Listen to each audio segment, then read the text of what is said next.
Josh Ross. Most of y'all may know me, but not everybody, right? So I've been with Sandy Springs for 5 years now, so I'm vested. Congratulations. Yeah, and so I've been working on comprehensive plans for a long time. I was just kind of doing the math on my fingers. Like my 5th comprehensive plan, they're updated every 5 years. First one was in the city of Atlanta, and then a few in the city of Milton, and then our update that did here, and now here I am again. It's like whole life, right?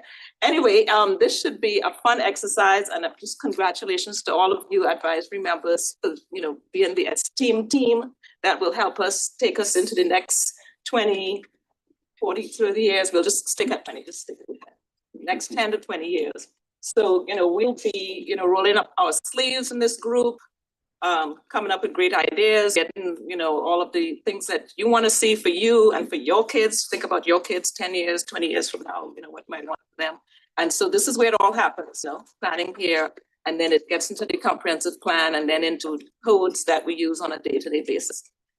So I don't want to take too much time here because we have a packed agenda and we want to get through everything.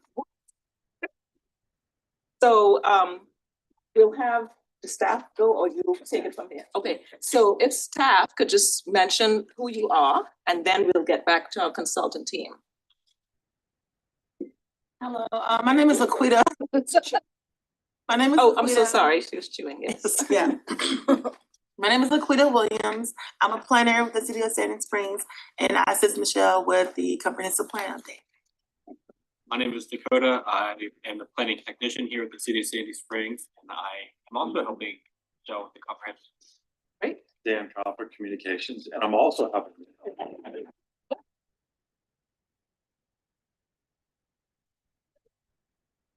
name is Oni Clerk, and I am too helping.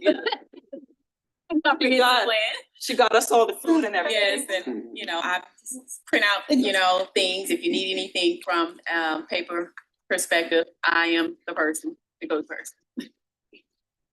Matthew Anspall, senior planner, and also helping.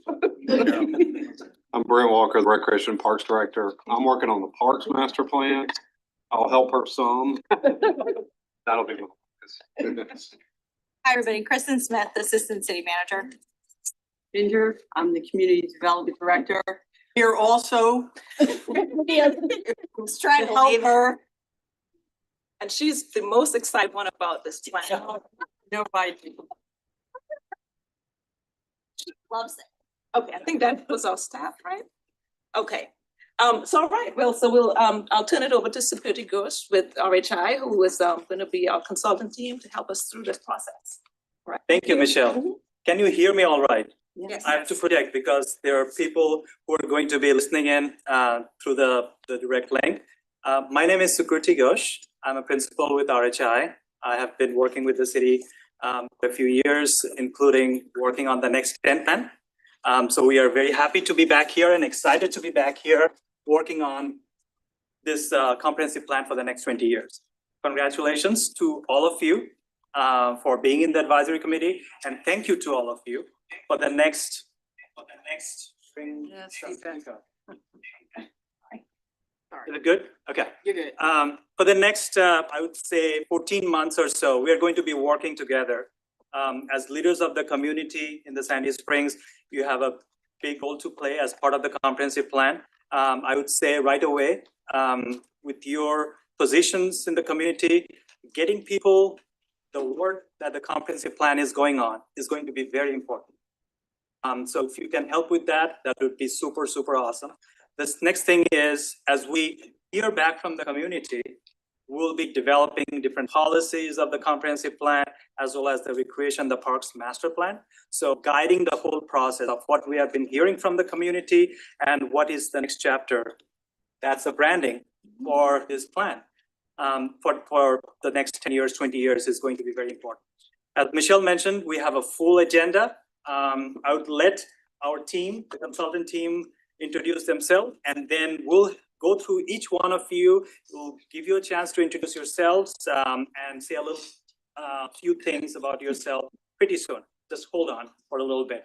And the other thing that I wanted to mention is, as I mentioned, We have a full agenda. We have a lot of activities. It's not just sitting around. You will be requested to get up and interact with some of the boards.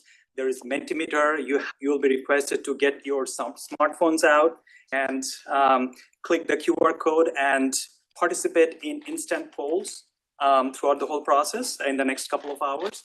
So we want to give everybody an opportunity to share your thoughts and ideas. This is the first meeting. I know you come with a lot of passion and love for the community, and we'll provide that opportunity. And if we see that we are running beyond time, I would request and I would interject to get going on some of the other topics throughout the whole process. With that, our team.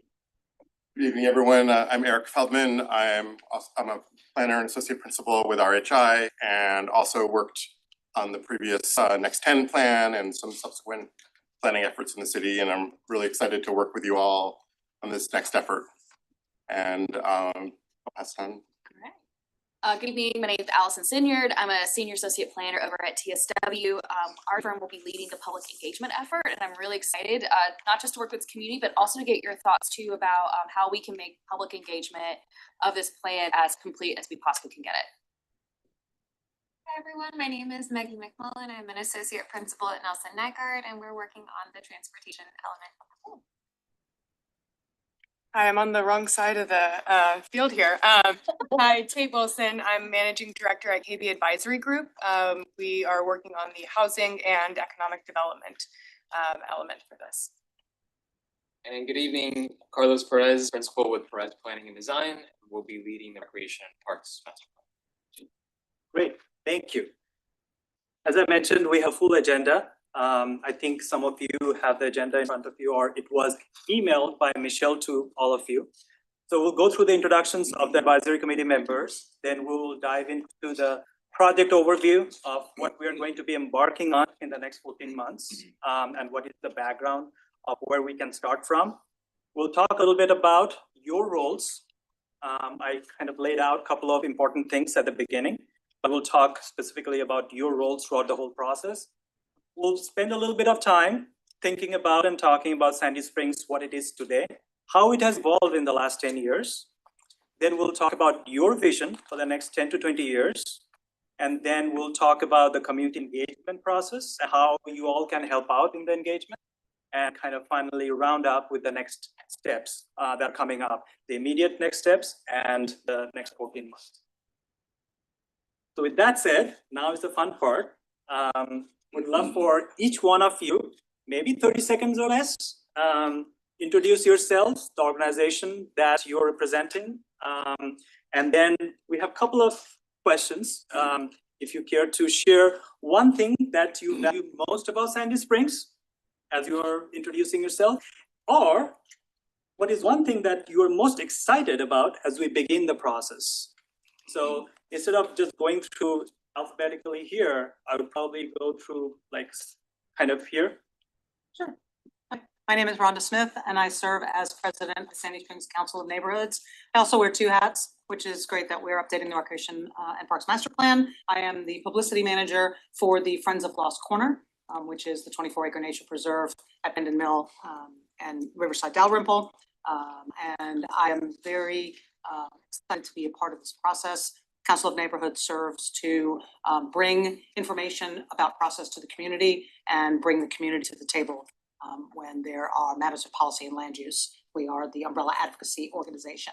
I value really most about Sandy Springs is the level of engagement that this community brings to every process. Everyone is interested. When people are impacted by things, they get very engaged and very passionate about their community.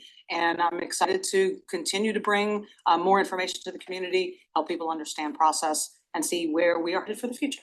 Great, thank you very much. I sit next to Rhonda so that some of it will rub off.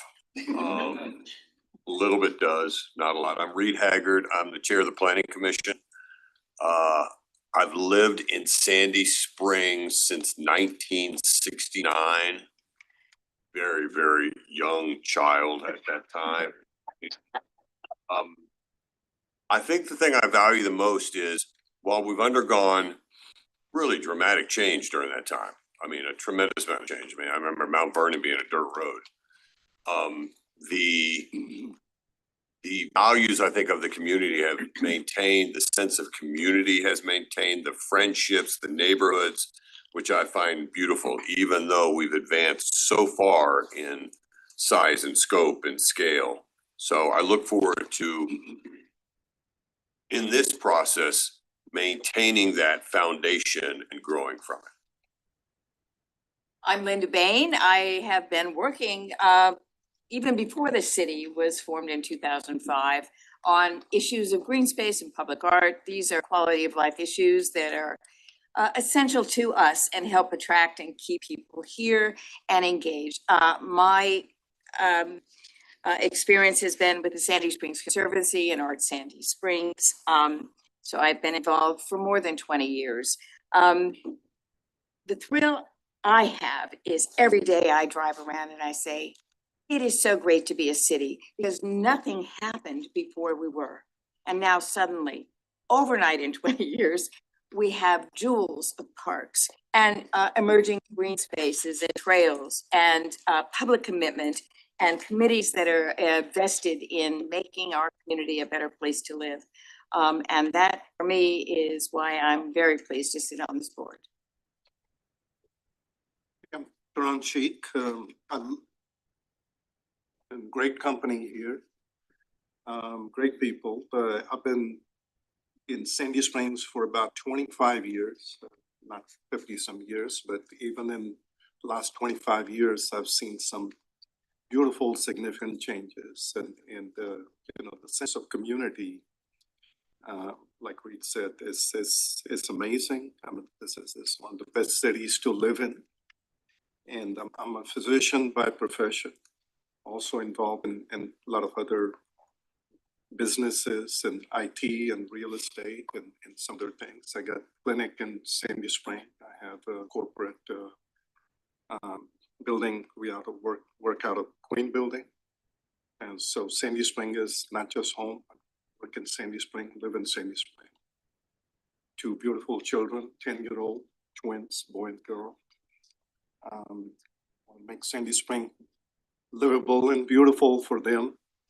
And also want to attract some great people who want to come live in Sandy Spring. I think Sandy Spring has been seeked out. Tremendous amount of people, number of people. Even as of today, I've heard a young man who was moving from Buckhead, and he gave me a list of reasons why he's moving to Sandy Spring. And that's very attractive to me. You know, I had a 25-minute conversation with him in my office. It's one of the patients. It said, why did you move to Sandy Spring? Give me 10 reasons so I can talk about that, right? And so we want to make this city very attractive to young people, young entrepreneurs, and see how we can do that. So I'm very passionate about not just living here, but making this city more attractive for other people to live. Thank you. That's why I'm here. Thank you very much. Sure. Hey, everybody, Chip Collins. I am here in my capacity as the chair for about 15 years of the Sandy Springs Development Authority. In 2009 to 2013, I was honored to serve on the city council. I'm an attorney by trade. That's the paying job. I'm a litigator. Every once in a while, I do some zoning work. Sandy Springs native, but lived in Buckhead. First house, came back to raise my family, and was immediately recruited by Eva Galampos to join her committee for Sandy Springs and work towards the creation of the city. So I like to say, along with a lot of other people in this room, I've been here since day one. What I value about Sandy Springs, there's 2 things. I value the people, and I know most of the people around this. I know some of the people that go all the way back from when I served, and then some people I've worked with even after I served. And we have an unbelievable staff, and I value what we've accomplished. And Liz even said this, that you walk around and see the things. And one of my favorite hobbies is to show people all the plaques with my name on it. But that's just, but I say that because elected office, this is the last thing and I'll let Melody go. But elected office is about taking credit for the hard work that the people back there do. And so I'm pleased to be back in the saddle with everybody and look forward to doing some good work here. Kit. I literally wrote down our staff. Anyway, I stole your thunder. I know you did. So Sorry. you were looking over here, but I was writing down. I'm Melody Kelly. I believe I'm on this committee partially, at least in my capacity as a current sitting council member.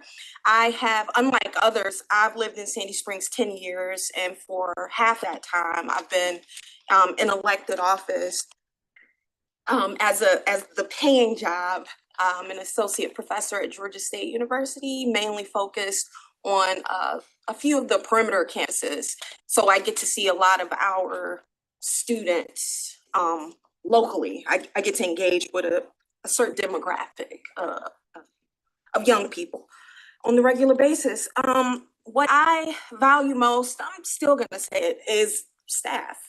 And I guess it comes from our experience in elected office. And one of my hobbies is actually studying other cities. And I mean, your staff makes or breaks your operation. And so I'll submit that, I'll double down on what you said. Great, thank you. Chair Allen, of the Spring Board of Appeals. And what I value, and I'm an attorney, that's what I do for my paying job. What I value most is about Sandy Springs is the community engagement and the way that people care about their neighbors and what happens to their neighbors.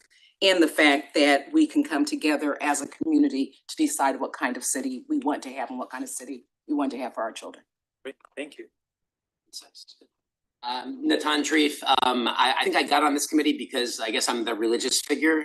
That's the box that I checked. I have much less experience with Sandy Springs than everyone here. I did Sandy Springs, I did leadership perimeter, which I'm very proud of, along with Michelle last year. So that's my Sandy Springs entrance. I also live here and work here for the past 10 years, raising a family here. I serve Temple Sinai as one of the rabbis there on Dupree Drive by Holy Innocents. And I'm most passionate about making this just a wonderful place to raise a family and a great quality of life. Thank you.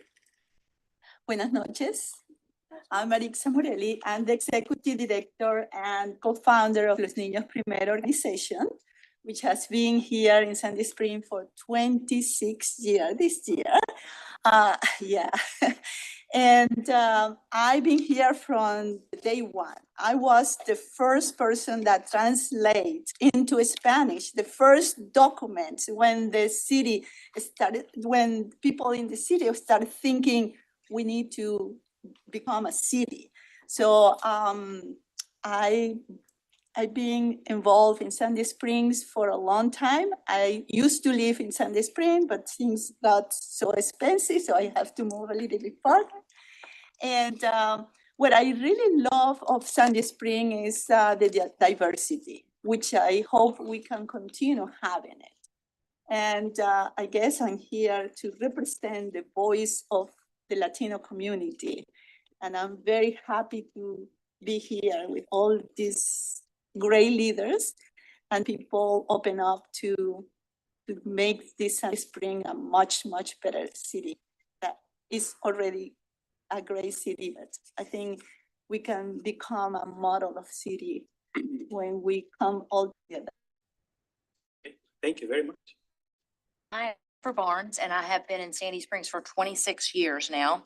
And my paying gig is I'm a real estate agent. I've been a realtor for 35 years, and most of my work is in Sandy Springs and Dunwoody. And my side hustle is that I'm the co-founder of the nonprofit Solidarity Sandy Springs Food Pantry. So I think I got on this committee for both of those things. The thing that I like the most about Sandy Springs is my experience with the food pantry and the level of volunteerism and level of support that the community gives to take care of their own. Nobody's going to go hungry in our backyard. Thank you. I'm Kimberly Oliver. I actually went to North Springs, graduated from North Springs. I won't say how many years ago that was. I've been in Sandy Springs since 1994. Went off for a little while, came back in 94. I raised my kids here. They went to Herds Ferry, they went to Riverwood and Mount Vernon Presbyterian Schools. So I've been involved in all the schools in Sandy Springs. I was, for the last 6 years, I've been president of Mount Vernon Woods Community Association. And I'm also an elder or leadership team at Kairos Church, which is also in Sandy Springs. And I love the community. Our neighborhood, when we lived, the earlier part, we lived inside the perimeter, now we're Mount Vernon Woods, but the community, we have neighborhoods that are from people that have been there 40, 45 years to all these young families moving in. So it's a very diverse age and race in our neighborhoods, and I love that about it. And I will be representing all these neighborhoods that have been around for a long time in the community. And what I love about it is I just love this community. I love when I walk, drive down Abernathy and those kids walking down and they're in the park, and I go, Hammond Park, and it's the same way in our neighborhood. People are walking in my neighborhood all the time, and you meet it's just it's a very active, and people are passionate about the city, and I love that. Great, thank you. I have nothing new to say. I mean.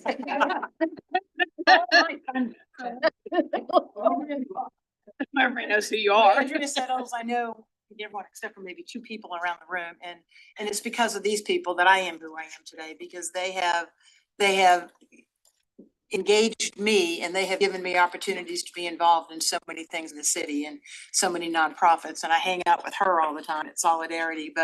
And then I learned from Rhonda. I mean, I worked under Reed at Planning Commission, and the staff, whoever and everyone that said staff, they are beyond excellent. I mean, they are just, I consider them friends more than staff of the city. And it's just a great place to be, to live. I do have a business here. It's a great place to live and work. And I am anxious to be a part of this as I was before. We are too. Thank you very much. And is there anybody online, Sam? Yes, we have Tyler. She's online. Tyler, if you wouldn't mind introducing yourself, that would be great. Yes, hi everyone. I'm Tyler Ewing. I'm very sorry I can't be with you in person today. We're on vacation, so I'm happy that it's able to join virtually. Hopefully this will work. I inherited Sandy Springs through marriage. So we have lived in Sandy Springs for about 16 years. My husband grew up here. I grew up in Dunwoody and Duluth, so didn't have far to hop. But for work, I run a consulting company. We do change management and transformation consulting for organizations. And what I value most about Sandy Springs is for years and years, we lived on the same street as my father-in-law. So from a little bit of an older generation, he loves Sandy Springs. As we are raising our family, we have 3 children. We love it and have been able to enjoy all of the additions that have come in the recent years. And I tell everyone how great it is. It's like this gem of where it's located. My mom will be moving closer to us in Sandy Springs. So I think my story is a few years ago, we were outgrowing our house and we both worked remotely, and we looked kind of all over the country because we could go anywhere, and ended up moving just under 4 miles down the road to a different neighborhood. So we're really invested in the city and the community and really value it. Thank you very much. So that is very inspirational. I know that the staff and the consulting team members are in unison. We can say that the project will be hugely benefited with who we have around the table and the advisory committee. And I think there might be 1 or 2 members who will be joining in the future meetings, or maybe later today. 1 member, okay, cool. Okay, so moving on, just to give you a heads up on our team, I know it's a very small font in here. So just to reiterate the fact that we have 2 different plans going on at the same time, the comprehensive plan and the recreation, the parks master plan.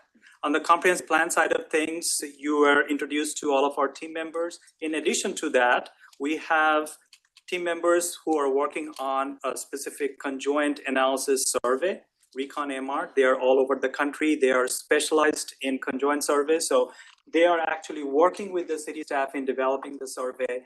And some of the leadership members have gotten some heads up on all of that. And we are getting feedback from that. On the recreation, the Parks Master Plan side, Carlos, do you want to introduce your team? So for the Recreation and Parks Plan, we have a firm that's with us, Pros Consulting. They're gonna focus on the programming, operations, staffing piece of the project. I also have a firm called ETC Institute. They're gonna be doing the statistically valid survey. And we can talk about that a little bit later, but it's a mail survey that we'll send out. That'll be statistically representative. And then we also have RMPK Funding, who is a firm that helps us with alternative funding sources, including grants. Thank you, Carlos. And one thing that you will notice in this graphic, we have the bucket of the comprehensive plan and the recreation and the parks master plan.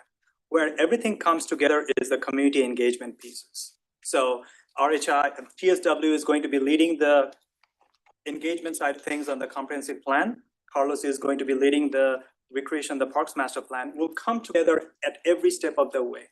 We have meetings every month, whether it's with the leadership or with the public. So there's a lot of events that are being planned for the next year or so, especially from here on till January. So that's where we are going to be coming together and interfacing between the comprehensive plan and the recreation, the parks master plan, as well as when we are starting to create different policies and then the ideas and the themes for the different plans. So for the next 10 minutes, we are going to focus a little bit on the background, the project overview, and your roles as part of the committee. So that's a snapshot of a schedule. And by the way, if you're taking notes, please feel free to, but we'll be sending this presentation over to you. Michelle will be emailing that to you after the meeting. So essentially, as I mentioned, starting from April all the way through next June, 2027 June, 14 months or so approximately. That's the whole process. Between now and December or January, that's the community engagement, core engagement opportunities for the community. So essentially, I would say 7-8 months or so for the next 7-8 months. You'll see on the bottom all of those little balloons. So you can see the cadence of the leadership meetings. We met with the mayor and the council members in the last couple of days. We met with some members of the Planning Commission and the Board of Appeals yesterday in the drop-in sessions. And then we'll be meeting with all of the leadership groups every other month. In between those every other months, we have the public engagement where we have the public meetings. So for example, in May, we are meeting with the leadership and the advisory committee. June, we'll be meeting with the community. All we are hearing and how we are guided by you all as a leadership group, we are taking lessons learned and going out to the community and getting their feedback from what we are hearing from you. So that's the cadence of all of the meetings. After the January timeline, that's when we are going to be drafting the plans, the comprehensive plan and the recreation, the parks master plan. This is an important deadline. In April, we have to submit the comprehensive plan to Atlanta Regional Commission. So that's a very important deadline that we have to keep. So all of this cadence has to be maintained throughout the whole process. So that's an important deadline if you keep that in mind. Otherwise, it is kind of a self-explanatory. You can see that schedule when you get the PowerPoint. Key immediate milestones. As I mentioned, we met with the mayor and the city council in this trip. We met with some members of the Planning Commission, some members of the Board of Appeals, and of course, we are excited to be meeting with you in the advisory committee. I mentioned before, around that June 22nd date, 22nd, I think it's a Monday, 23rd is the public meeting. It has been scheduled. The newsletters and the media releases will be going out pretty soon. And there will be other engagement activities, including pop-ups, going out to the community where people are and getting feedback regarding the conference. This is where we need your support and help. You, as your constituents, go out to the community and share when the public meetings are going to be happening and let people know. And some people will engage in the public meeting itself. Some people will engage in the pop-ups. Some people will choose to engage in different ways. So there's a variety, a diversity of ways that we are providing the opportunity for public to engage with the plan. Stakeholder focus groups will ask a question towards the end during the community engagement. Who you think some of the stakeholder focus groups that we should be reaching out to as part of this whole process? And then between now and the first meeting, would love to start scheduling those and meet with them and get their feedback. Events in May and June. Farmers market, Saturdays, we'll be there with boards and people and getting feedback from people. Juneteenth is a great event. We'll be going out there and participating in the Juneteenth and get feedback. Sesame Street Live on June 20th. That's another event that will be going out to get young families and their feedback. So there's a lot of different events. These are kind of a snapshot of some of those that we'll be going through. So your role, the first and foremost is guiding the plan development. So we'll be meeting with you 4 times throughout the year. We'll get into some of the timelines in the next slide. We'll be meeting with you 4 times throughout the next 8 months or so. You'll be guiding the whole process. So based on what we will be hearing from you from today, we will take that message out to the community and getting to people and getting their feedback. In the next meeting, you will hear from us what we have heard from the community and how we have used the feedback to start thinking about the community goals.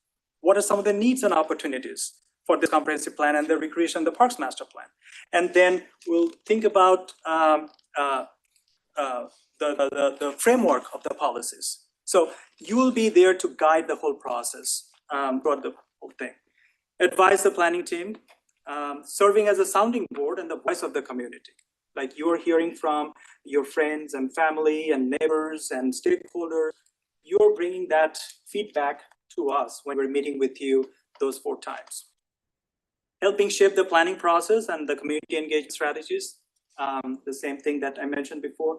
And last but not the least, this is so important, help to get the word out to the Sandy Springs community. If there is one thing that can be successful, in addition to creating a visionary, practical, implementable plan, is to get the word to the community so that people will have an opportunity to engage with this plan. That's a very important aspect of this plan, and we heard from the leadership, and that's a kind of a central motto of this plan.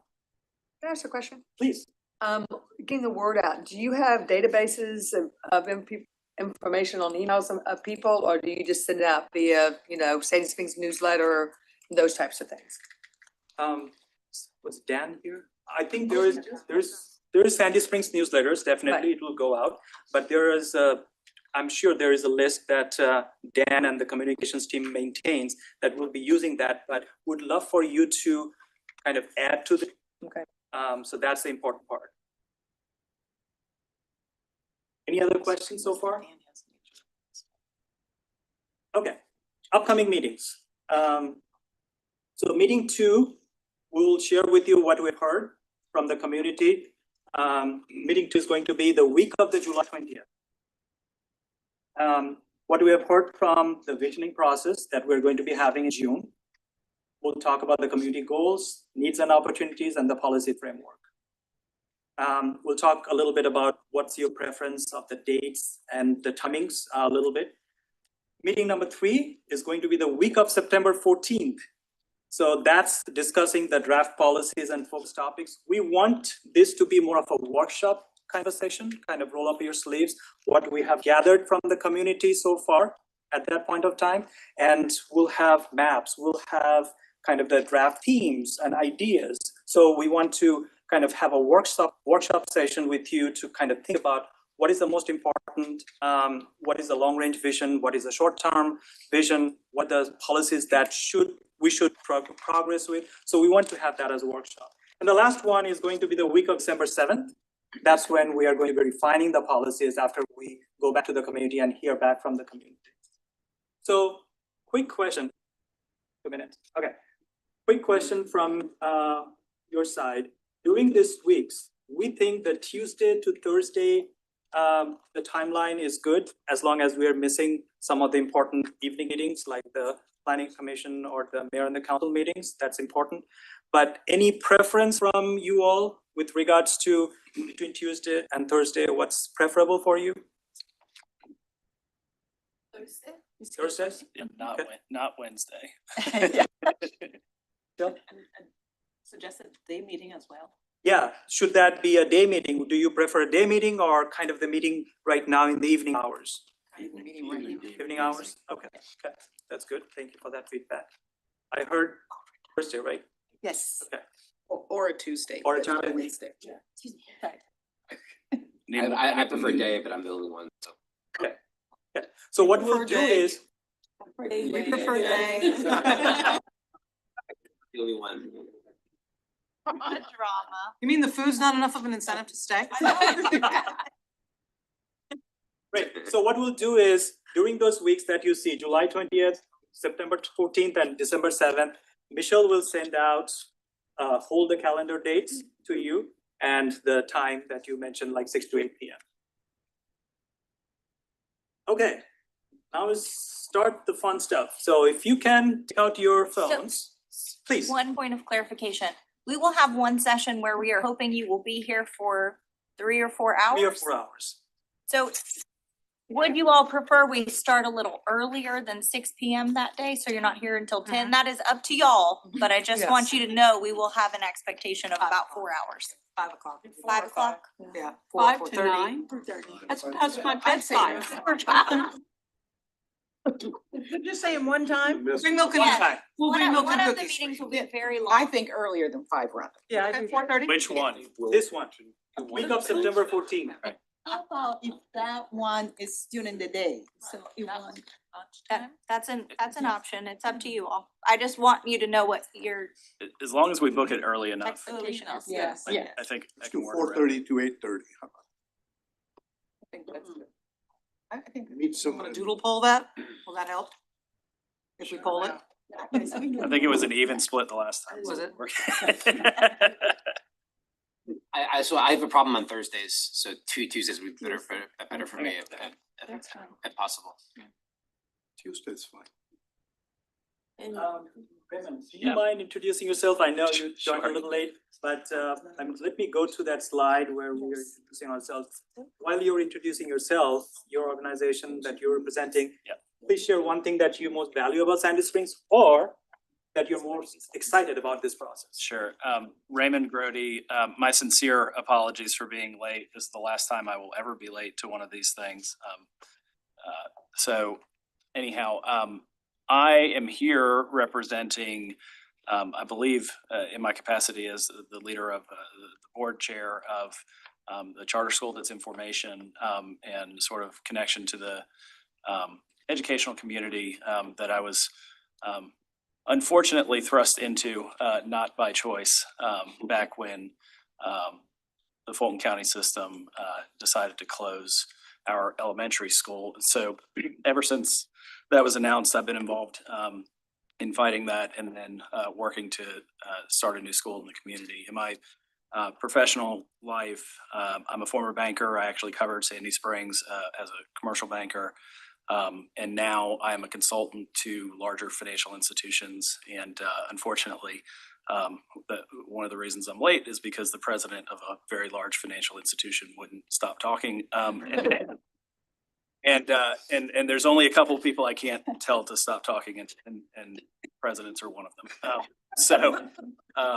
Anyhow, I advise on a whole range of matters for banks and fintechs and different things like that. So what I love about this community, I come from Noonan, Georgia. If any of you are familiar with Noonan, it used to be a small town and it grew up and it got big, but we retained that community feeling. I've been here for 13 years now in the North Springs neighborhood. And what I love most about that community, but also the broader Sandy Springs community, is that feeling of home that you all talked about, many of you all talked about, and how you've retained the sort of essence and character of, a smaller city is how I would call it, in a community, a thriving community that works together. talks about issues and comes together to fight when things need to be fought for. The thing I'm excited about as we begin this process is just continuing to get more involved and to lend a hand to this community that I plan to call home for the first, as long as y'all will have me. So I'm excited to be additive any way I can, and I won't be late again. Thanks. I know we are tracking a little bit behind time, but, oh yeah, see, somebody has already started. If you can take out your smartphone and scan the QR code, because we want to talk a little bit about the Next 10 plan, because that's kind of the benchmark that we have in the city that we get guided by. Yes, wireless, everything. Oh, it's not coming up. Oh, the cell service in this room is not great. Yes, You have to wireless get on is- the wireless. Yes, wireless Yeah. information, I know. AT&T. Yeah, I gotta find it. I should have mentioned that. No internet. Yeah, you I have to was get on the talking, wireless. you should have connected to the guest wireless. Yeah, I don't want Apple Wi-Fi. AT&T. You want I can go on one. Okay. You also go into. That's great. The 4 said very familiar. One person said refer to it often, and 6 people mentioned somewhat familiar, not very familiar. I had one more to bury because I come out on. Aha. Unfamiliar, yes. One more not. Oh, here we go. One more not, okay. Got it. Okay, got it. Okay. Okay, so what's the next 10? The next 10 is the current comprehensive plan, the big visioning plan that was created back in 2017 and was updated back in 2022 for a 5-year update. And it guides the decision-making process for the community leaders as well as the residents, the stakeholders. You can look at the comprehensive plan and understand the vision of where the city is going. That's a comprehensive plan. Just to give you a context of what's included in the current comprehensive plan, because we'll be utilizing this kind of a framework as we go into the next chapter, which is the current comp plan going to be. So we have the community goals. What are the community goals? Ideas and thoughts, what we want to be in 10 years, how the city has evolved. So those are the community goals. The Sandy Springs Today chapter is all about the existing conditions. It has the demographics, it has the land use conditions, housing, economic development, transportation related, all of the data that you want to have, that's all in that Sandy Springs Today chapter. Then the main chapter about the policies is the next 10 policies and actions. There's key actions. There's 10 for next 10. What are the key actions that you definitely need to work on? Followed by the different elements or the sections of the plan.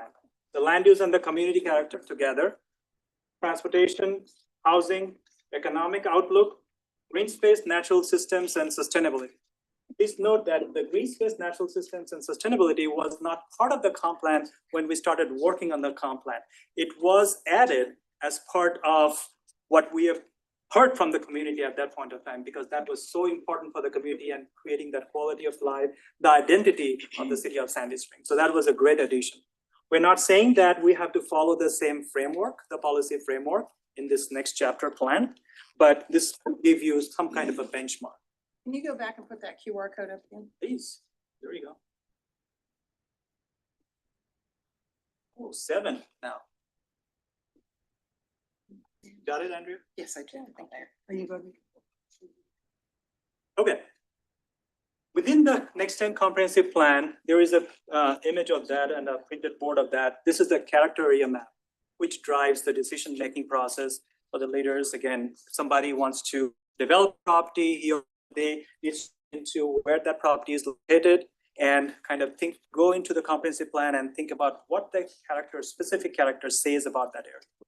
One thing that you'll see, a lot of the map are protected neighborhoods. Everything in yellow in this map are protected neighborhoods. That's who got into Sandy Springs and that created the quality of life for Sandy Springs. And those are mainly the single family neighborhoods.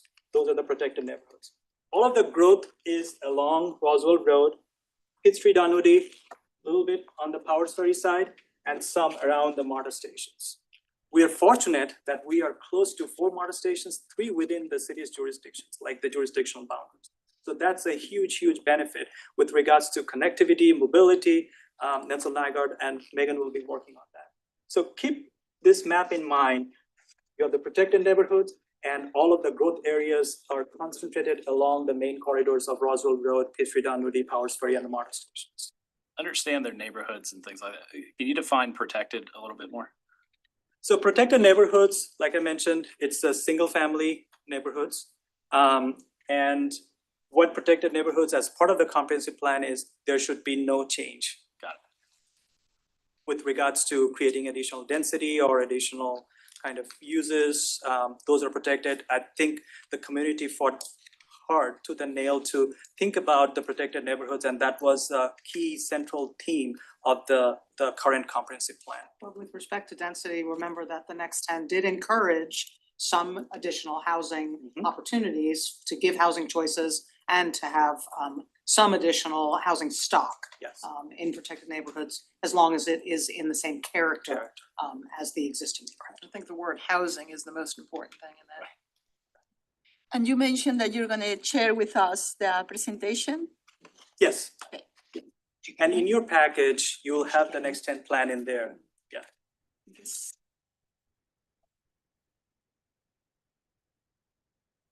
Okay, so the next question with regards to the recreation and the parks master plan, please, Carlos. So very similar to what we asked you before, many are familiar with the next 10. The question would be now, how familiar are you with the previous recreation parks master? We all very familiar. If you need to get up and go get closer to it, you can if you want. If you're having trouble, are you having Wireless. trouble? Okay. And there's a screen back here too. It's closer back here.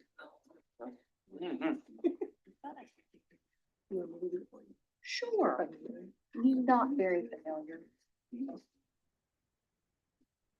I'll wait 15 seconds or so. Yeah. Or, Oh, it says, please wait till you answer the next question. All right, so for the most part, somewhat familiar, not very familiar. We look forward to this effort that changing, right? So look forward to your involvement in that respect. thank you. 16 of 16. Okay, so the next 30 minutes, we are tracking a little bit behind time, so we'll catch up. Sandy Springs Today section, and again, a Mentimeter poll that is coming up. So this is where you're starting to think about creatively. Describe Sandy Springs today in one word. You can say it loud, or you can type it in. Oh, Dynamic. So Wow. try yourself with. Oh. Give it back, I'm gonna turn Growing. this Wi-Fi off. Thriving. I was trying to get on the other Wi-Fi. Oh. Play games. Aging. Roswell. Love that. Vibrant. Wonderful. Welcoming.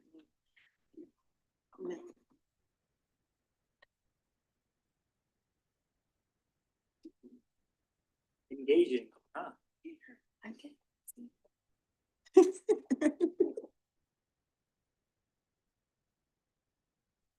Resilient. Expensive, huh? I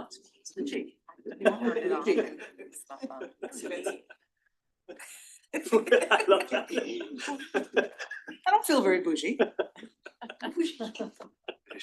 It is kind of bougie. And then special. Depends on where you are. Yes. Depends on where you are. There's some areas. Some, Yeah. yeah. That's not real bougie up there. And Tyler, you're online, so you should also be able to scan whatever you're seeing on the screen and provide your thoughts and feedback. So hopefully you're engaging with that too.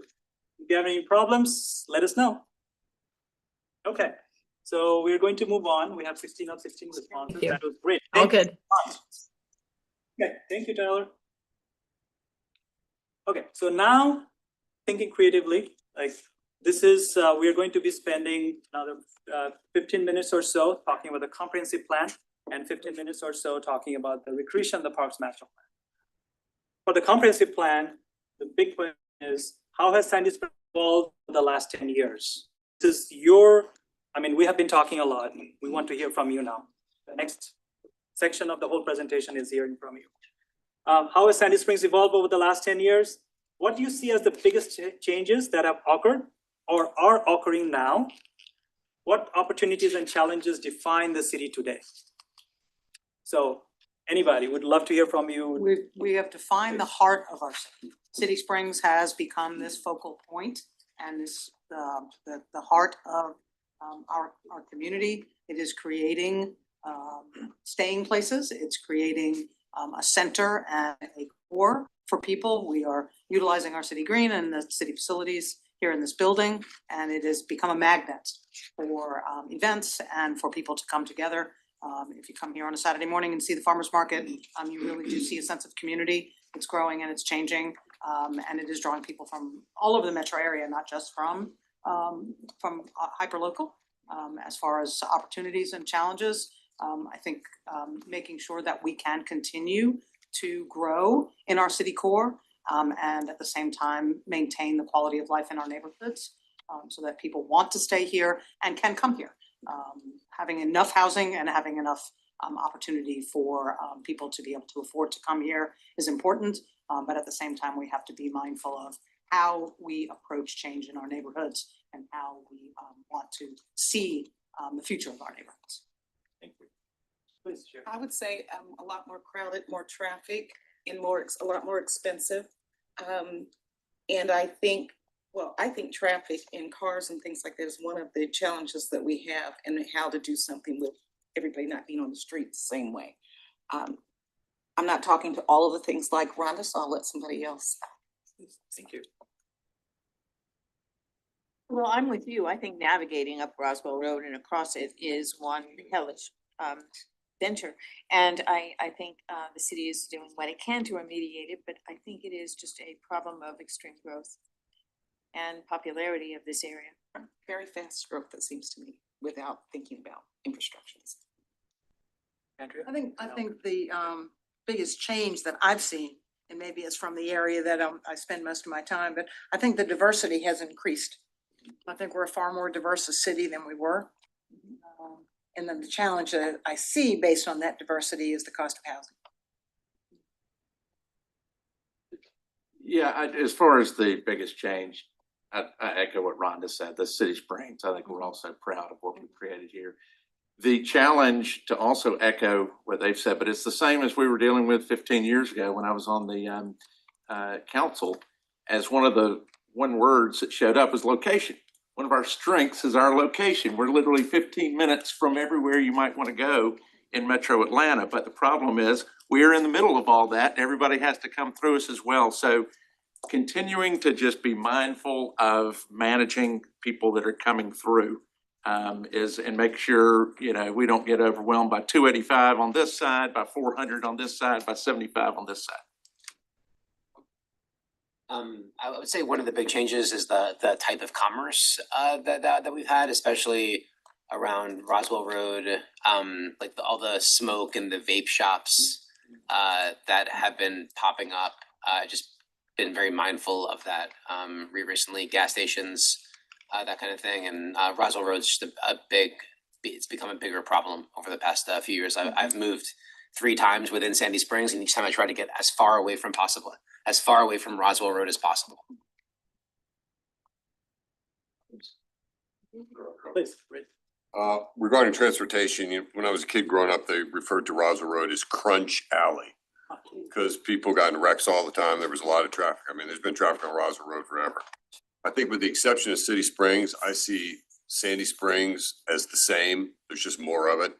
The sections are still the same. The demographics for the most part are still the same in a lot of these areas. There's just more of it. Pill Hill is just a bigger Pill Hill. The perimeter mall area is just a bigger perimeter mall area. The gateway is just more of the gateway, and the north end is still undeveloped. It's just been that way for a long, long time. So I think those are some questions that are big challenges and opportunities that work hand in hand. Please. I think you don't have to go to Buckhead for dinner anymore. You don't have to go to Buckhead for all the stuff that you want. Everything that you need is right here. And if you, there's something wrong with you if you need to go somewhere else. I think the challenges, I think we look at Roswell Road all the time and we don't realize that it's not very attractive because we're just so used to it. So I think the aesthetics don't necessarily keep up with the cost of housing and the level of commerce that we have going on now.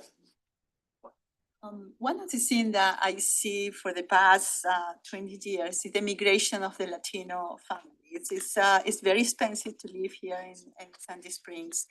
And I think there is an opportunity for us to work in affordable housing for our teachers or our medium class people that really need it. And some of the Latino community has been here for 20, 25 years, and they feel that they belong here, but it's really hard to keep living here. So I'd like to see that we can discuss also that part. Others? I'll throw out some different stuff. So one of the things near and dear to my heart is we don't have any control over our our public education system. We have, 2 representatives that get outvoted constantly. And that's a board composition thing, but it's also a challenge with the Fulton County school system. So not having that control over our education system and where investments are made and where divestments are made, I think is an important thing to think about as we move forward. Then I'll piggyback on the heart of the city. This complex is amazing, and we're going to the concert on Friday, and we never could have done that before this was built, and it's incredible what's been done here. I would say it's a heart with arteries that are challenging to get through and to get to the heart, right? And so I know there's plenty of discussion and plans around that already, but I'd say really doubling down on not just this building or this particular commercial piece, but connecting all of the areas to make it more walkable, to make it just more accessible in general. And to really sort of cement that place as the heart. And I'll layer on top of that, as City Springs grows and changes and it starts to spread, not just from a zoning district perspective with the way the character area is defined, but places that are more desirable and places to walk to. When you put more there, to coin a phrase from a friend, Andy Porter, more restaurants, more things to enjoy and engage with, whether it's shops or, even just ice cream shops and coffee shops, you will get more walkability. You'll get more people who want to be out and about. We have the Hillcrest development coming online soon. There'll be more retail there. The more we can encourage our property ownership to consider improving their properties and improving the content of their tenants, obviously that will encourage more walkability. People will want to walk to an ice cream shop instead of a vape shop. Yeah, and I would say the content's important. The design is equally important, I think. And so by way of example, I mean, we have strip center after strip center and then gas station after gas station. We look like a rural community, right? I mean, where, you had a Kroger and then a Walmart and then a Publix and then, and all these strip centers, especially along Roswell Road, obviously. And so can't change that lock, stock and barrel today, but how you allow for things to change or encouraging those areas to be less strip center parking lot and more, places where people call home and walk to and things like that. The more we can encourage that, I think the better. I'm on the same page as them. I'll say one thing that changed too regarding the city center is the Performing Arts Center has been, people come from all over to come to the Performing Arts Center and it's first class. So that's a great change, but it is the traffic and where you have Memorial Park and you got the city center, there's just nothing, there's no reason to go over there because there's nothing over there unless you want to go to Trader Joe's. It's just not that walkable. And I live in Mount Vernon Woods, which when that construction finally gets over and they are putting wider, you know, you could walk, but you're not really, there's not like, all there is the center to walk to. There's not other things around it. And if you go to other cities in Atlanta, you know, Alpharetta, whatever, there's a community, but there's a lot around it, not just one central thing. So I'd like to invite Carlos to have the same kind of conversation for the recreation and the parks master plan, but any other thoughts that you might have, you can always share that with Michelle. I know this is just the beginning of the whole process. There's a lot of different ways that you can engage, but we need to get on to the next topic. So Carlos. Great. So we're gonna ask you to stand here in a moment, because we have 4 boards behind here that we'd like to get your thoughts on. So each of you has a series of green dots, and there's more where that came from if you need them. But what I'm gonna do is I'm gonna review these exercises with you, and then after that, if you could help us by completing them, and then we'll move on to the next piece after this. That sound good? Carlos, if you don't mind, I was curious whether there is specific questions that you have for the advisory group for the recreation, the parks master plan, how it has evolved, anything related to recreation and parks. Then we can move on to some of the exercises. Sure, a lot of that is covered. Covered too. there? Okay. Yeah, so just to keep us moving, I think. Perfect. Okay, Perfect. so. Here we go. We're So going is to that- the vision. Okay, Yeah. we're going, is that you or is that us? So we'll start. All right, so we'll come back to that. Yeah. So as we start, we have heard a lot about kind of how the community has evolved, where it is right now. This is about your vision for the next 10 years or 20 years. In a short phrase, if you can describe what's your vision for the city?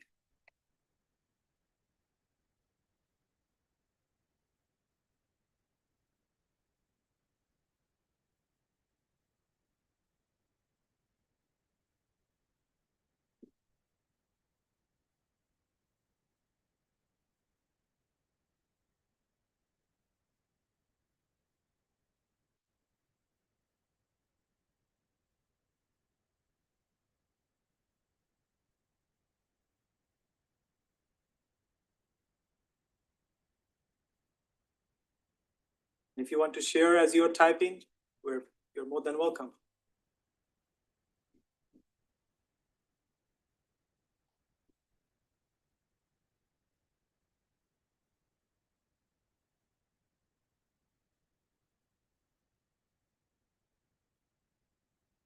A walkable city with restaurants and parks, families, kids and dogs with diverse people hanging out together. That's a great vision. Maintain quality of life and upgrade the commercial environment. Make the city more desirable to live, absolutely. Continue the path to create a walkable community, of course. Continue to engage residents. To be the most sought after city for families to work, live, play, and raise their families, absolutely.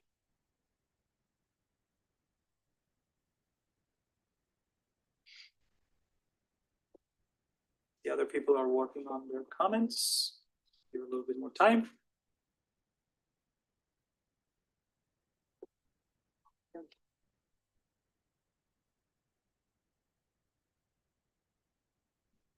To continue being a community of people that embrace changes and diversity. There are some common themes that are starting to jump out here. Livable, workable, walkable community that allows a large majority of residents to live in a peaceful harmony. Wow.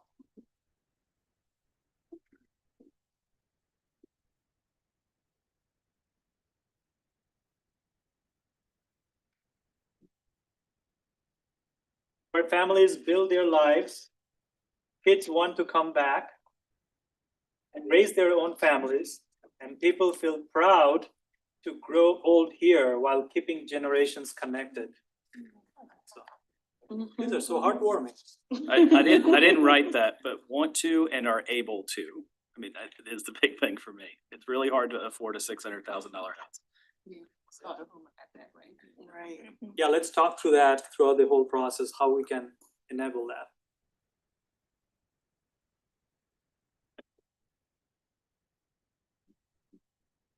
protect neighborhood character, create smart housing, more walkable and a thriving Sandy Springs.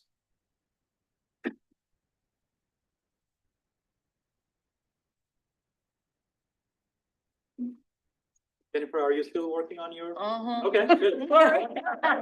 To make sure. Yeah, my paragraph. Like an exam. ChatGPT. No ChatGPT. Claude is not your friend in this environment. No. Yeah. Good words. You get paid by the word. etc. That's it. That covers it. Yeah. Sorry. What everyone else said. Yeah, all that. Are you going to provide these, Yeah. this feedback to Yes. us? And Yes. great. That's Yes. So when we're sending the PowerPoint presentation back to you, you'll see all of this feedback along with that. Affordable housing for families, a walkable city, citizens of different socioeconomic backgrounds, socializing and growing together. A thriving enclave to the west and a thriving hub for the metro to the east, well connected, safe in the middle of it all.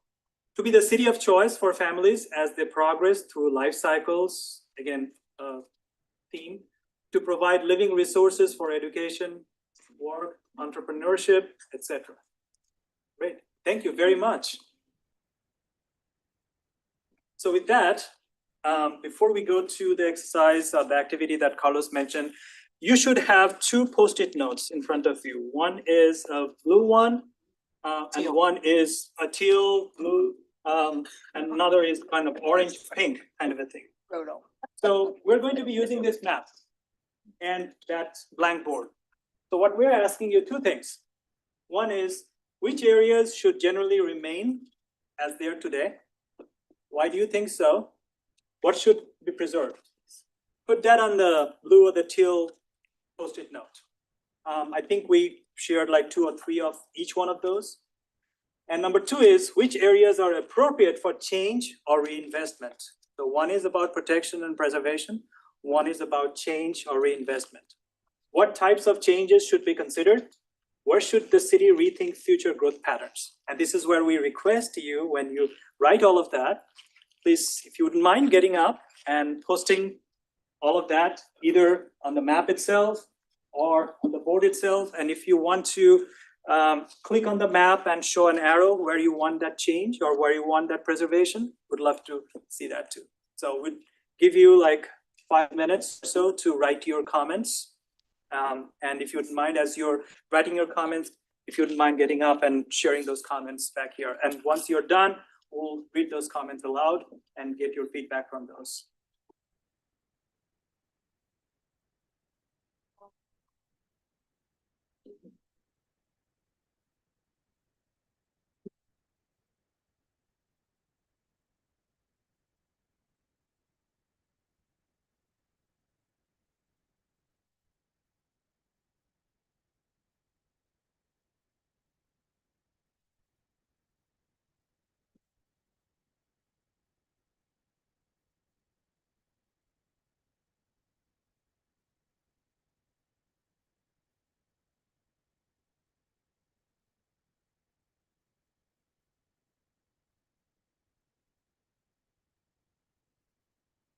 Also, as you're writing, there should be some markers around the table. And we've shared the markers. If you want to mark something on the map itself and write something on the map, please feel free to.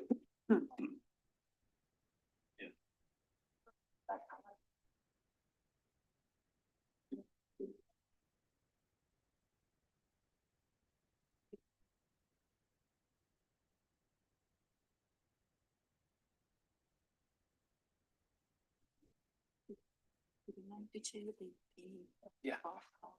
So use it for something. Mine.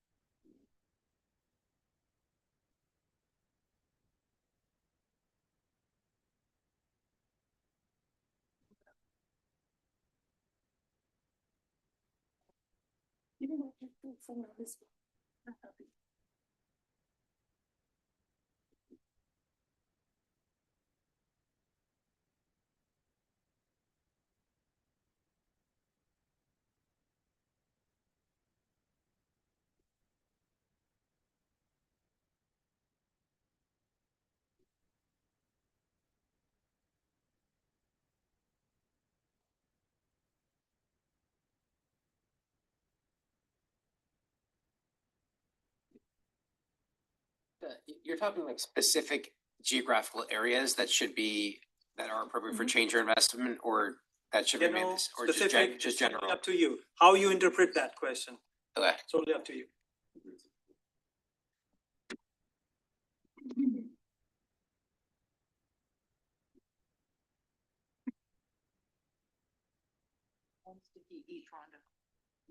I was speaking in a quarter. You've already done 30. I have not. I'm not cheating. Those first two boards.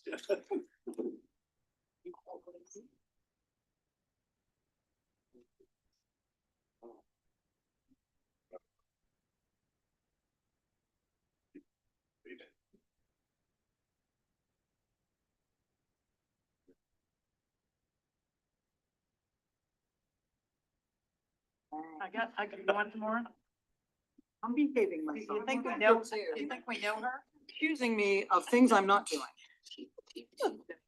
Get my feelings hurt. Not. I was gonna say, that's not a sentence. That is not really a sentence.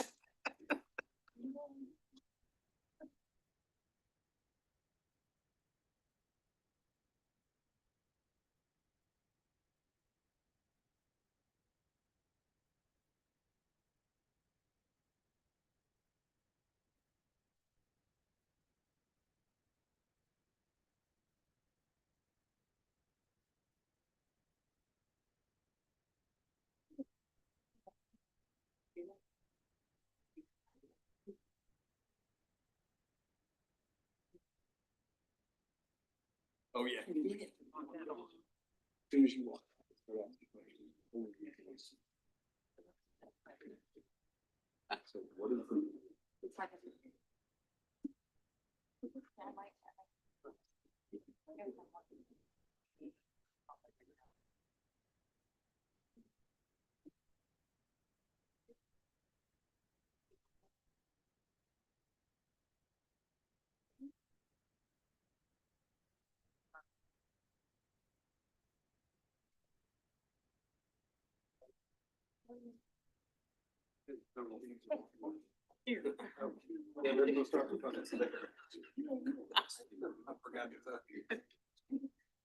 put your cup down. Thank you. Oh, yeah.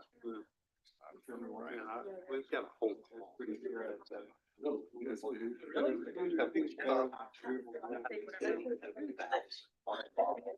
Yes, I don't even. Wrong we go.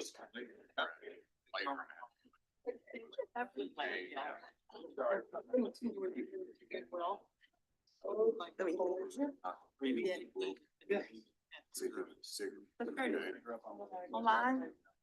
What is she, online? Oh.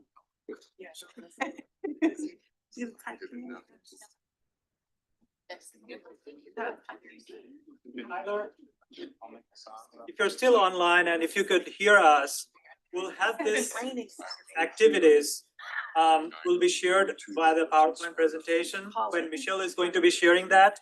So you should be able to provide comments on each one of those back to Michelle when you receive the presentation, if that's okay with you. Sounds good. Okay, that works. I'm jotting down some ideas, so I'll share them with Michelle. Okay, great. Thank you, Tyler. All right, I only used 5 stickies. I write big in capitals. Is it 1, 2, 3, 4? Do they have to go? No, in no, order? no, no, 1 and 2, and then 3 separate. Because I like that. My handwriting is horrible. I thought we were putting it on it, and I thought, well, and then I saw people putting it to the sides, so I thought, no, I'm gonna try to make sure I use it. One of my markers. Because I sent it everything, so. Yeah. And the question I need to have. Oh, that was the whole point of being If I need anything, but I'm writing it all there. We were paying today. Huh? Call you Woody Gallen. You know, he must own. You're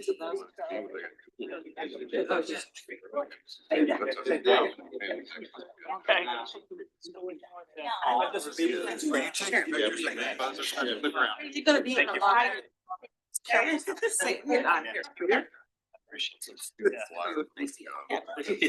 It's a labor of love. Really, you know, Social. didn't want to be involved. So I worked for. I wanna Bank be in of the newsletter. Which was Synovus. I'm serious. I can And I hear covered you this coming market. through. When you talk like that, I'm like. That I was with DMA. I wasn't here, but he was. Better. Yeah.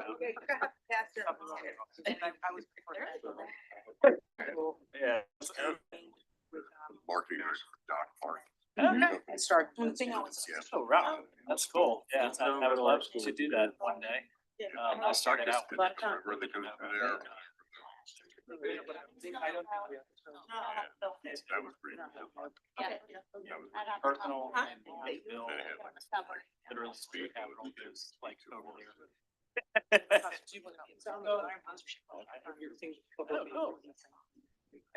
keep on anyway, I just wanted to. A couple of issues. As you're getting settled down, thank you so much. We'll read through all of those, but we have 1 minute for you to say what you said in there. Anything that comes to mind. We have to get into the recreation and the parks master plan activities. Whoever didn't get a chance, yeah, please. Yeah, I just want to say that everybody who mentioned the North End, because I know a lot of those stickies have the term North End. Thank you for that. I did a blue and a red, and they essentially said the same thing because I am conflicted. So when we think about the areas that, when I think about preservation, there's always a conversation around what we call naturally occurring affordable housing, and some of our older multifamily housing communities that currently support teachers and, you know, are at that price point, and families that are at moderate to lower incomes. But then also, when I think about areas appropriate for change and reinvestment, I'm also thinking like, well, some of those communities are sitting on, you know, 100 acres. I mean, 30 acres. I'm just thinking about my district. So it's like the same answer for both. Yeah. And so it'll be interesting to see how in the next 10 or 20, we walk that line, because that's really the answer to both of those for me. But how do we ask the stakeholders in those communities to step up for both preservation and for improvements and for taking advantage of the potential there? And how does that translate into potentially maybe policy so that those stakeholders actually invest in the community for the people who are there in that naturally affordable housing? Right. I think that's an important element to include in the conversation. When you say stakeholders, you mean the people that I mean, the people who own the property. apartments, okay. Yeah. Great. Thank you so much. We'll summarize everything and you'll get the feedback of the summary when Michelle shares everything. We want to transition over to the recreation and the parks master plan. Carlos. All right, so I'm back again now. So 4 exercises for you. We'll start with this one. And these 2 are similar, but this is facilities and this is programs. What you're gonna see on these boards are images and names of different types of facilities. And on this one, programs. And the question to you is using your dots, placing a dot on the the facilities and the activities that are important to you, but not well provided. Has to be important, but not well provided. So for example, let's say playgrounds are really important to you and your family. And there's enough of them in the community, and we wouldn't put a dot. But if pickleball is really important to you and there isn't enough pickleball, then you would put a dot. Okay, so it has to be important, but not well provided. 1 dot per box and as many as you think are important, but not well provided. Does that make sense? Yeah, quick question. So are any of those facilities actually our facilities today, and maybe their potential is underutilized? Or is that all just things that we don't necessarily have today? It's a combination of things you have and things that you may Don't not. have, okay. So this is facilities over here and this is programs. You'll see that there's other boxes as well. If something is missing, you can write it in. We have some Sharpies here, Sharpies over there. You can write it in and place a dot there. Okay.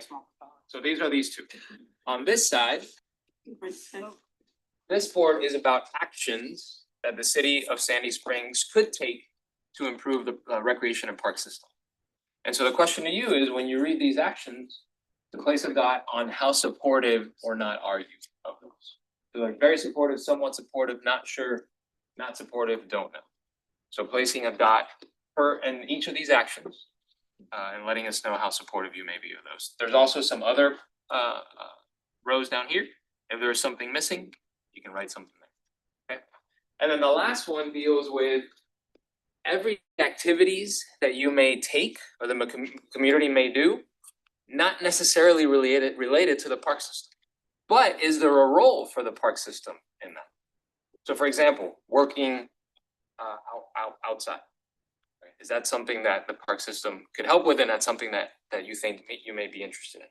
So you would place a dot on work, productivity, and learning, right? There's a role, is there a role for the park system to help with those? Or perhaps it's spiritual and reflective, right? Is there a role for the park system in that? There's a variety of elements, there is 12 of them. So place a dot on the elements that you think the park system could help with that would enhance the quality of life in Sandy Springs. Okay? Any questions? All right, very good. Thank you. And if you need more dots, let us know. And you don't have to, you can start at any. I know. Be nice. Be nice. You need a big loop of No. There you go. They told me I should play. Yeah. No, you're not allowed to play. You're not allowed to play. Sorry, Laquita. You're not even sorry. Leave it. Leave it. Leave it. What are we talking about?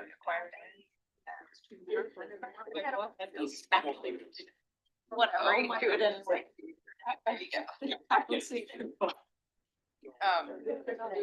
You're a kid. It's true. Not me. You want it, but There's not a public. But you have an interest point, something that you choose to work on. And today's. Oh, yeah, I guess. Brian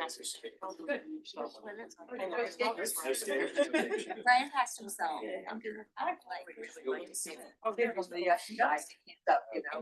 Like if I give him a list. I'm sorry, but I'm not really. And there are some things that are bucks to be like, okay. I know we did. There. But I have to, and I work for everything. One of his jobs.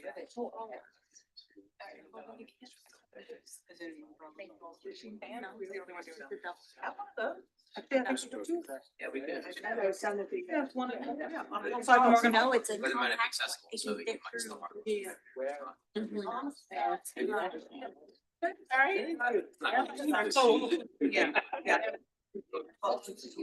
I'm very happy with my Facebook Marketplace and double everything else.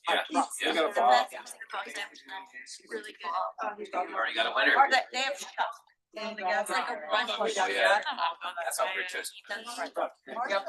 He left the last time. Oh, yeah, and that's. I didn't know there. Yeah, no, I'm listening and writing down. Yeah.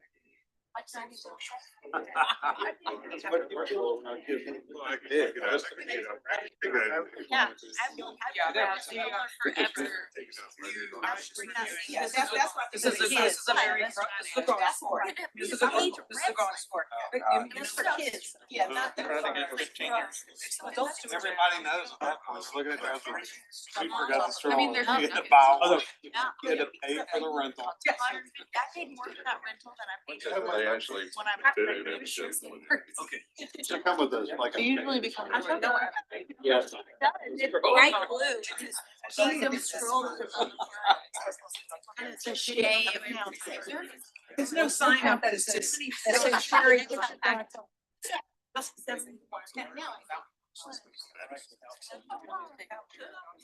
Oh. Our old man. I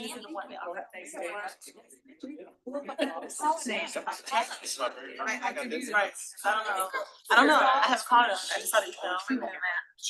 I caught him. Many fees are different. Obviously older. Oh, yeah. Yeah. Yeah. Yeah.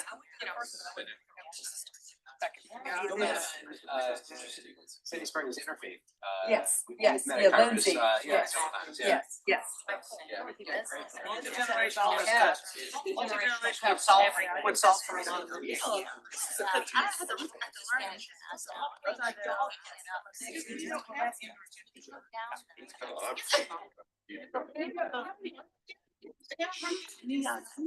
Somebody else runs it now. Who runs it? No, it's a party. Just can start. Yeah.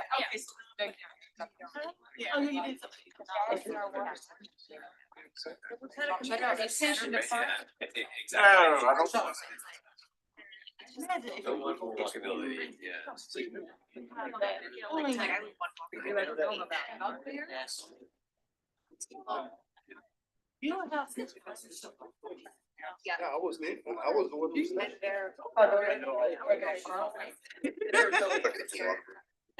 I live in the free. And I've just been out there. That's all. Yeah. I do like shells. I like shells. I don't really like going to the water because Lobster showing up. The fish comes swimming at you. Temple Sinai, it's a synagogue. I'm like, Same scene every So- day. It's the same show. I really go.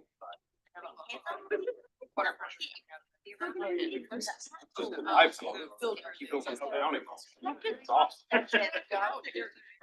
Yeah. I'm trying not to be sober. Really hard. Yeah, that's really tough, Brent. I'm putting that one. Can't pull that one off. No, there's still lots of them. And by the end of that, you'll come back, I got a rope on you. What's this? I don't have a. We went on a trip like last year. Facilities and amenities. Grand idea. Well, I, you know, like, So we got strategically 5 placed in the minutes. sand. That's good. Yeah. I You got 5 minutes. Yeah. We're gonna ask you to. But well, I love my. Oh my gosh. And they start looking at my mom's like, oh my gosh.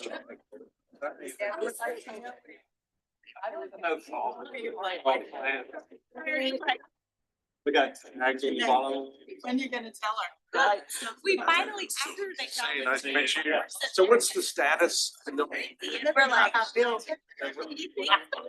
and she's like. How do you mostly change the? Yeah. She was, I have not seen her that. I thought that 60-foot man was. You like Michelle? One of the tops. Yeah. We don't. I like to leave wherever I'm sitting. Yeah, I want to put a banner in our front. Yeah. Yeah, I got an email about it. It said, I got your email. You can get a metal detector. Caroline has one. She knows how to use it. Exactly. So we're gonna make that happen. Yeah, you have to wear the headphones. Supposed to. Then nobody can talk. Supposed to kind of give me. Total isolation. That's why I came here all the time. They don't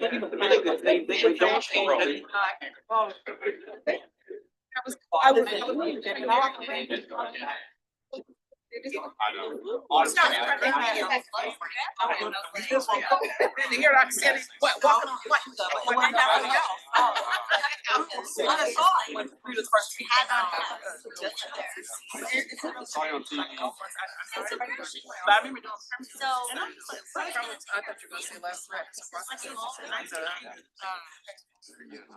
Well, because.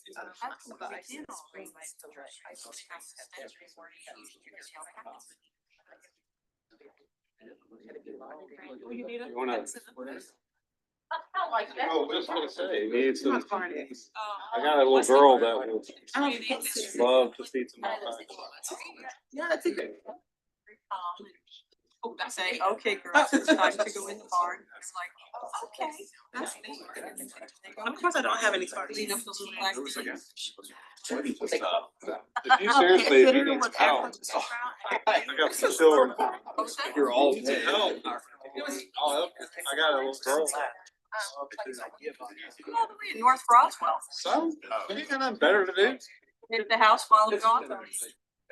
Big pool. Yeah, well, then I'm coming to there. Sorry, Laura.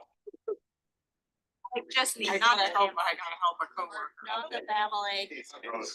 Got family things to attend to? There are no children allowed. 2 minutes. 2 minutes. 2 minutes. That's one of the things that we. We're gonna be over there in a few weeks. Like in World Travel System. He is world travel. I'm getting old. Wait, are your kids going? I'm in Norway. But Yeah, it's 12 days, 10 days, 10 days. He's lucky. Your mother-in-law will keep kids. Yeah. Very little bit. I'm sorry, background. yeah. Yeah. January.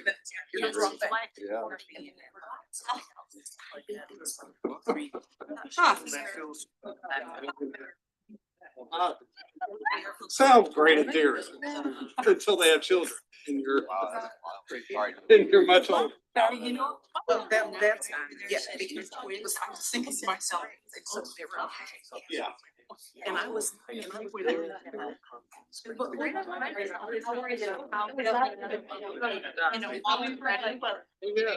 That's why I'm trying to make everything ADA compliant. I'm gonna need it. You're gonna need the ramps. That's why all the parks are gonna be ADA compliant. Oh, so it is really like a day. We're going there. This is their. Right. Just did a lot of talking. My daughter just. I know you're surprised about that. It's very purposeful in my document. My youngest daughter. My oldest is 25. My youngest is 8. Talk about this at all? We'll let Carlos. You gonna let him, okay, we're gonna talk a little bit about it. So I have generational children. They're in different demographics. Is that a problem? Anything wanna get you to? Mr. Dirt Road, Mr. Dirt Road, one more about Dirt Road, I swear to God, I'm gonna smack you. Hey, we used to ride our bike down Abernathy and go fishing there, Glen Lake. I don't think they need shade. Dream. Yeah, yeah. Yeah. So that. Went to Paris, so Yeah. my parents said I needed to be straightened out a little bit. Because you were riding your bike and. You know, remember, you know where the Weber School is? It was a general. Oh, why? Phone. They Technologies, yeah. manufactured those green telephones there. To keep us moving and to respect your time, I think we're gonna keep going with the presentation. But just so you know, these similar questions we'll be asking throughout the different techniques. And the idea, right, is to see where these themes continue to emerge. And then that starts suggesting what needs and priorities may be in the community. So thank you for your time and efforts. And we'll look forward to sharing the findings, not only of these, but of the other exercises from the community when we get to that point. Thank you. Thank you, Carlos. So for the next 20 minutes, let's talk about a very important topic, community engagement. TSW is leading the community engagement and Allison is going to walk you through the whole process and ask you a lot of questions and get feedback from you. Great, thanks. And I'm gonna, because we are running a little behind on time, I am gonna try to streamline some of our discussions a little bit, but I'll start by just saying, one of the things we've been tasked to do as kind of step one of the public engagement is developing what we're calling a public engagement plan, or the PEP, or the PEP that I call it in my head. But what this is a living document that details like who we're gonna engage, how we're gonna engage them, when we're gonna engage them, and where. So I'll emphasize again, this is a living document. So all that is to say is that as we move through this process, it is possible that priorities might change a little bit. We learn about other groups that maybe want to be part of the process, but have not been engaged as such. So a couple of things that we're particularly interested in identifying as part of our public engagement plan as we finalize it is you know, number one, who are the harder to reach groups in this community? How can we, what are the best ways to engage them outside of just a traditional public meeting or even like just going to an event? I think we also want to make sure that we are interacting with key stakeholders, organizations, community leaders, whoever that may be. So what we're going to do today is this will be a very open conversation, and what this is going to do is help us finalize the PEP so that we can make sure we have something rock solid to start with, and that hopefully we don't have to make too many changes to it as we move through this process, but at least we will have a good understanding from this group, as well as others we've engaged this week on what is, not, again, who do we want to engage, how do we want to engage them, when do we want to engage them, and where. So I will open the floor by asking number one, how do y'all anticipate, how do you think y'all could help us broaden participation efforts from your position as being part of this advisory committee? I think one thing that was before, and one thing I'll just say before I open it up is, I think it was mentioned earlier, how can, you know, how is the city planning to push this out? How are y'all kind of fitting into that? And one thing we can do is, and I've done this for other communities, but we can create what's called a partner toolkit, which is every time we have an event that's coming up or some type of engagement touch point, be it a survey, a community event, we would give y'all a toolkit that would have, you know, stuff for social media, something you could put in a newsletter. It would have graphics, it would have copy. So however, you know, you want to, within your own networks, if you want to send an email, if you have a community newsletter, if you want to just post a flyer at a community center that, you know, people frequent, that is definitely one way we can get y'all's help. But beyond that, beyond me just sending you an email that says, here's everything you need to promote our next meeting, I think what we also want to understand is how y'all think you could be part of pushing, not just really pushing, but broadening our participation efforts. I have a question that relates to what you talked about with the toolkit. Are you setting the ground rules for what it is we should use so that the message is consistent across all of our delivery methods? Yes, so we're working with Dan and his team also, kind of to have like, so we'll have like a little toolkit that we'll bring with us to pop-ups that have flyers and things like that. But what we'll have is like language, like social media friendly language. We can create, you know, language that can be used for a newsletter. I mean, and I think how I've done it in the past, and I would have to check with Dan to see how, and others of how they feel about this, but sometimes I give you language. I say, if you want to finesse this a little bit, like add your own spin, if there's like a particular issue that you know your community is passionate about and you want to insert something in there about it, you know, you're welcome to do that for them. We'll have to just, you know, again, like I said, set some ground rules with the city to make sure that what we give y'all is, the directions that we give y'all are solid. Much like branding, you want the message to be consistent. We want it to be clear. You want the consistent, optics to be yes. consistent and clear. Are you able to put it in Spanish? Yes, we can definitely do that. Pointing somewhere else. Okay. We have a nonprofit group here, Sandy Springs Civic Roundtable, and it's all the nonprofits in the city, or most of them. And sitting on the steering committee, I will tell you that we will do whatever we can do to communicate, because that's most of the nonprofits, many of them that don't participate in other things, but their own little niche. And if you can help us with that, we'll push it out to all of them. Yeah, so we'll actually, I think we have penciled in that we'll be coming to you guys on June 2nd to talk about the comprehensive plan and the Recreation Parks Master Plan, and June 2nd? On June 2nd. I think we have it. That is confirmed. So Excellent. that's Thank you. the email that we just got to confirm. That's one of the So, things. yep, Okay. I will be there. I will be talking about the comprehensive plan, the Recreation Parks Master Plan, and it'd be like probably a quick presentation similar to today. We'll walk through the process, and then we may have some call to actions from that group. June 2nd, she said. I personally plan on using my neighborhood channels and communication options through my newsletter. I've got about 1,000 subscribers that are mostly HOA leaders. They have their own email newsletter lists that they can share this to. In addition, I have the pleasure of dealing with a lot of social media, local neighborhood groups that are private groups. So I plan on sharing whatever social media the city puts out. I will share that across my groups. A lot of that isn't necessarily visible to everyone in this room, but I do have a unique opportunity to get out to the neighborhoods. So that'll be part of my plan, is to get that out in that way, through those channels. So question, I'm assuming you guys are going to the chambers and making presentations. We'll be planning on that. So maybe actually that's a great segue to talk about key stakeholders, organizations, community leaders. So we've identified a number. I have the physical copy, maybe I've updated it the last couple of days. So it may not be totally accurate anymore.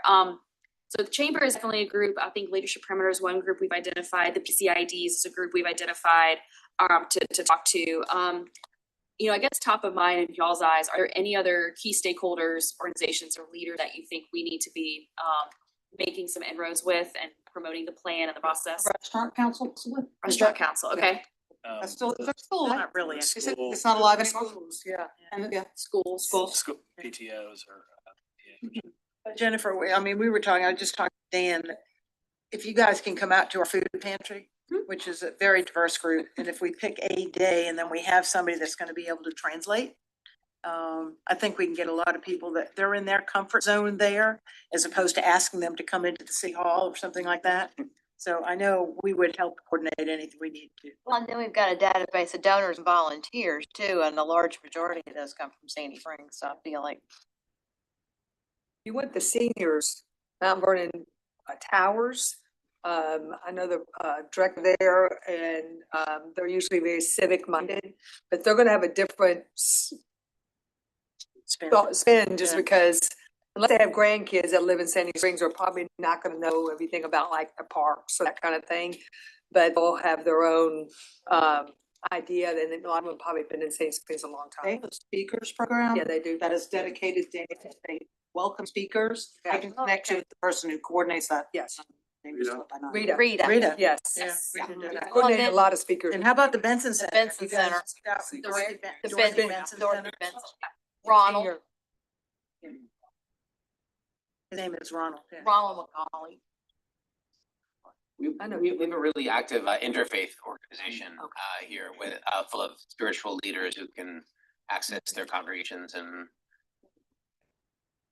That'd be great, like something, I don't know if like there's like a way to put something in a bulletin, like QR code, it says, hey, here's our, so I guess like a QR code or something, it says, here's a survey, here's engagement hub, like if you're interested in the community's future, here's something you can access. We have, sorry? City Springs Rotary Club. Rotary Club, okay. And we have some very big. Very, yes. Yeah, this is all great. I think some of these groups we may have identified. I don't think some of them we didn't. So this is great. It would be helpful just as a general comment, and maybe I'm just the only one that's not prepared, that when we're answering some of these questions, I don't know the context that I'm answering them in oftentimes, including this. So like, if you have a list of people that you're already reaching out to, it would be helpful to know that kind of stuff. And where we're being asked if we should make more investment in something or things underinvested in, well, it helps to know the context. Is there investment being made in it? And to what level, and how big is that relatively speaking, and things like that. So, and again, I probably missed some stuff, so it's on me, but context is helpful when we're answering these questions. Yeah, I think, one thing, especially at this part of the process, and we are just trying to cast a very wide net. But to your point, I think there's some folks that we knew we initially were gonna have to make some more effort to reach, like for example, minority communities, specifically those that are Spanish speaking or just not English speaking or not English fluent. We know that is a common hurdle that we face. Sometimes, getting youth, getting schools, families, young families is one group that we know we have. And I'm speaking as a parent, someone who's a young family demographic. It is very challenging to get us to come to a meeting at 6:00 PM when we're still fighting for our lives, trying to get our kids settled for the night. We are fighting for our lives between 5 and 8, right? So, what we've done is we have started to think through, who are these groups? But as we talked to mayor and council, planning commission and BOA this week, there were some groups that came out, we said, oh, we didn't even consider that being a group that we really need to make a special effort to. The other thing too, it's not just community meetings, it's not just sending emails. We are gonna be going to a lot of city events. So I think as Security mentioned, the farmers markets, we're gonna go to at least a few of those this summer and the fall. There's a couple of community events where certain demographics would be targeted, those hard to reach demographics would be targeted. So like the Sesame Street Live, some of those younger kid, you know, how are we gonna be able to get their attention for more than 60 seconds? I don't know, but we are gonna definitely at least promote that, hey, there's a plan process going on. We Lead want with you the to be part Parks of and it. Rec and you'll get their attention. Yes. You mentioned playgrounds, they're definitely all ears, right? So there's a few of those things. And so with those, some of those, the nonprofit, for example, we definitely want to make sure that if they have a community event that's coming up that maybe isn't widely advertised, we definitely want to make sure either we're part of it or we're giving some kind of outreach materials. So there's a lot of things. I think the main thing, especially in the first step of this process is, I think I neglected to mention this earlier. So we are creating an engagement hub. It's online. So we're gonna be pushing that as hard as we can. But the engagement hub is gonna be basically a one-stop shop for all things related to the plan, everything that's upcoming, like engagements. A lot of I think almost all, if not most of the activities that will be at public meetings will be replicated for an online format. So those folks who are not able to come to meetings for whatever reason, maybe it's time constraint, maybe your young family, again, you're fighting for your life between 5 and 8, or maybe you had just other pre-existing scheduling constraints, maybe you're not comfortable coming to public meetings for one reason or another. It's a way for people to still be able to engage, give feedback, be part of the process, but do it in a way that's maybe on their schedule and a little bit more convenient. But that hub will have a lot of different opportunities for folks to continue to be involved, even if they aren't able to come to meetings, even if we can't reach them in person. Just from my experience, trying to have a community meeting for our neighborhood Mount Vernon Woods, which is 260 something homes.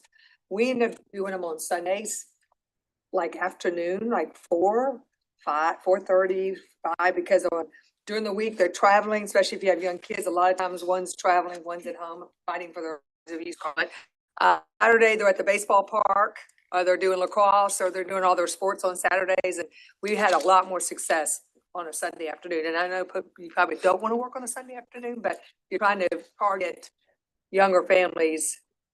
Usually those are kind of dead times after church, but before dinner. That's good insight.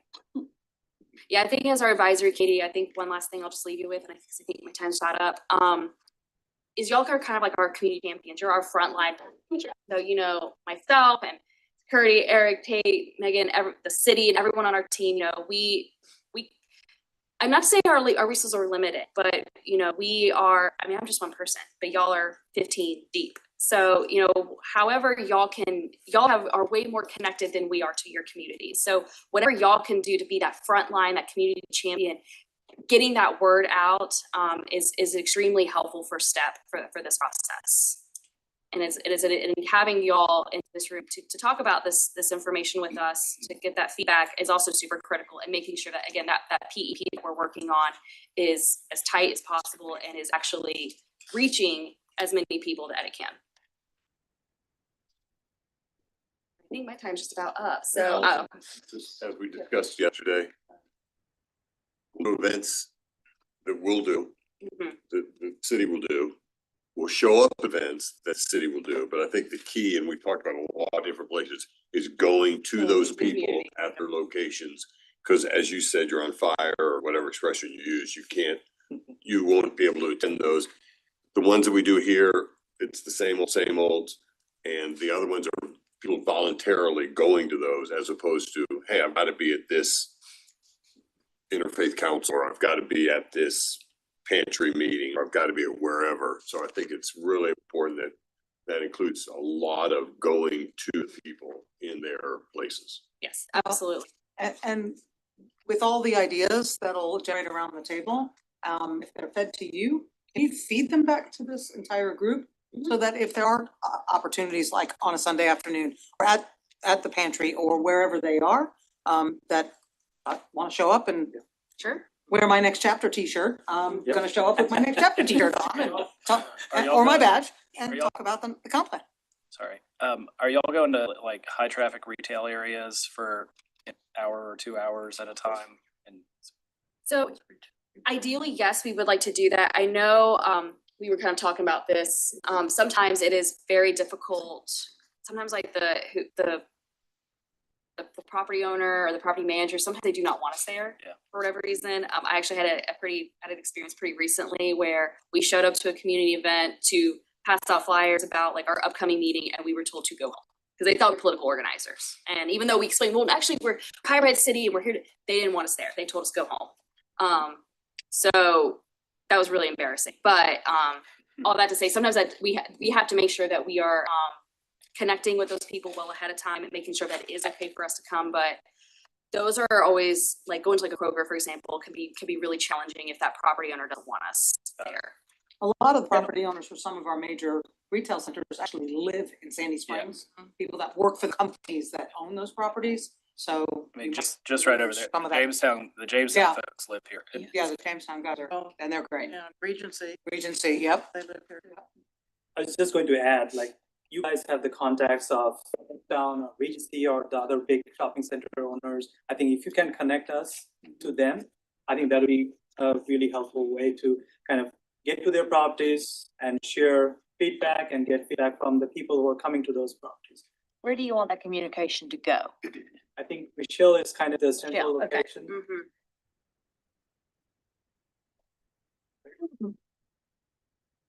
We'll gather more feedback, but we have one more thing.